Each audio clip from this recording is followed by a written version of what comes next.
Canada, we have to talk. We have to have a frank discussion about our role in some really, really, really ugly stuff. And I'm talking today about the horrific shooting in New Zealand, in Christchurch, where, you know, as many as 50 people are dead, maybe more. It's terrible. It's a terrible event. Not just for New Zealand, not just for Christchurch, but for the world. And it's yet another white supremacist attack on non-Christians and on non-white people. That's just the reality.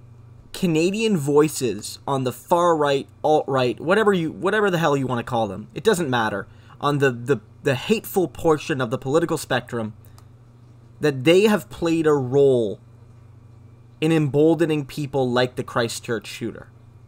They have. And we have some pretty direct and indirect examples. And I just want to highlight a few with you today. First, I mean, the reality is this shooter talked about a general kind of philosophy of white replacement, or of white genocide, or what have you, the Great Replacement, which is a theory that white people are being, you know, erased demographically through waves of immigration and disconnects between, you know, higher birth rates from those immigrant populations. So specifically, you know, the argument is that, you know, in a white country, whatever that means, frankly, in a white country, immigrants from the developing world are coming in and will eventually come to dominate the society. And there's nothing white people can do to stop it unless they address the root cause, which is the arrival of these invaders, quote-unquote, these interlopers, quote-unquote. And some people have just, you know, they've said, well, we need to ensure that we either have no immigration or that immigration only comes from desirable countries, or that we allow very, very small amounts of non-white peoples to come in so that they can't absorb us. But some people have taken to the theory that because these politics are likely not palatable to the majority of voters, that the only solution is to take direct arms against, you know, non-white peoples and address the cause directly. And this is where this shooting in part comes from. And so this is the general understanding of the Great Replacement theory. So you might ask, like, what the Canadian connection is here.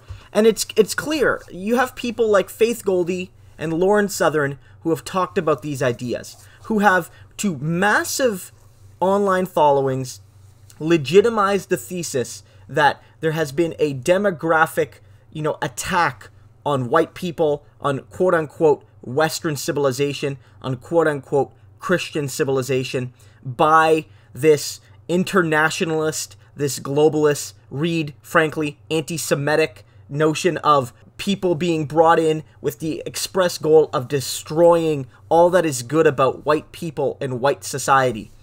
And that this is a demographic time bomb, that white people are lobsters boiling in a pot, not realizing that they're in trouble until it's too late. And that they've sounded this warning. And this warning is being picked up by young, angry, desperate men who have no qualms about taking these theories and putting them into direct, violent, hateful, murderous action. That's the reality.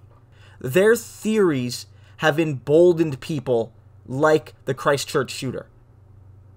This is on top of the Christchurch shooter directly referencing in his, you know, ugly manifesto the influence of Alexandre Bissonnette, the mosque shooter in Quebec City. You know, it happened a couple years ago now, and it was driven in part by these racist ideologies. So I think as Canadians, we really need to talk about this stuff, guys. We really do.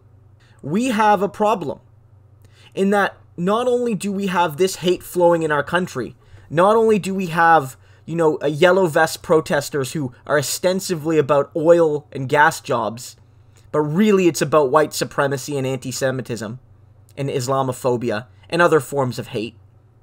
And not only do we have influential alt-right commentators like Faith Goldy, you know, speaking at rallies with leader of the Conservative Party, Andrew Scheer, but we are infecting the discourse globally.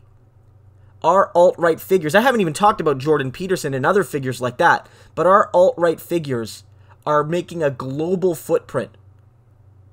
They are inspiring hate and division across the globe.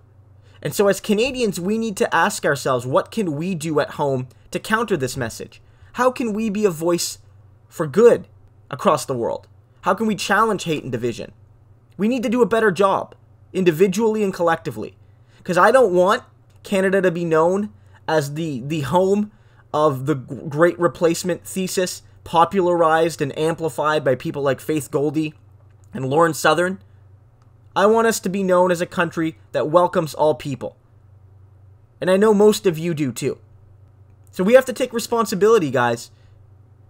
What people do as Canadians reflects on us, especially, almost exclusively, frankly, on our fellow white Canadians, like myself and like many of you listening. This is our responsibility, to call this shit out, to challenge it. Because if we want to fight hate and division and intolerance abroad, we have to start at home, guys. There's no other way around it. So let's get to work, because no one's going to do it for us. It's on us.